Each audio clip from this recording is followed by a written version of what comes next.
Like, share and subscribe to Inspire Media.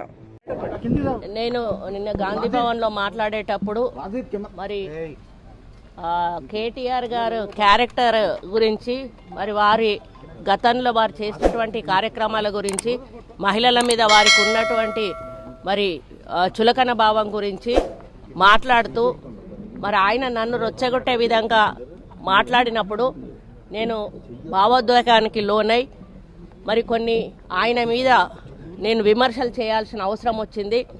ఆ సందర్భంలో నాకు ఇంకెవరి మీద కూడా వ్యక్తిగత ద్వేషం కానీ మరి వ్యక్తిగత కోపం కానీ లేదు.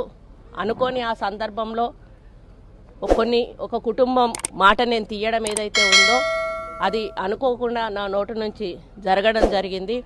ఆ తర్వాత వారి ట్వీట్ చూసిన తర్వాత నేను కూడా చాలా బాధపడ్డాను. ఎందుకంటే ఏ విషయంలో నేనైతే బాధపడతా ఉన్నానో ఆ విషయంలో నేను ఇంకొకరిని నొప్పించాను అని తెలిసి రాత్రి వెంటనే మరి దాన్ని వెనక్కి తీసుకుంటూ నేను ట్వీట్ చేయడం జరిగింది. కాబట్టి నాకు జరిగిన అవమానం నేను పడ్డ బాధ ఇంకొకరు పడకూడదు అనేటువంటి ఒక ఆలోచనతోటి నేను బేషరతుగా దాన్ని వెనక్కి తీసుకోవడం జరిగింది. కానీ కేటీఆర్ విషయంలో మాత్రం తగ్గేది లేదు. ఆయన తప్పనిసరిగా క్షమాపణ చెప్పాల్సిన అవసరం ఉంది.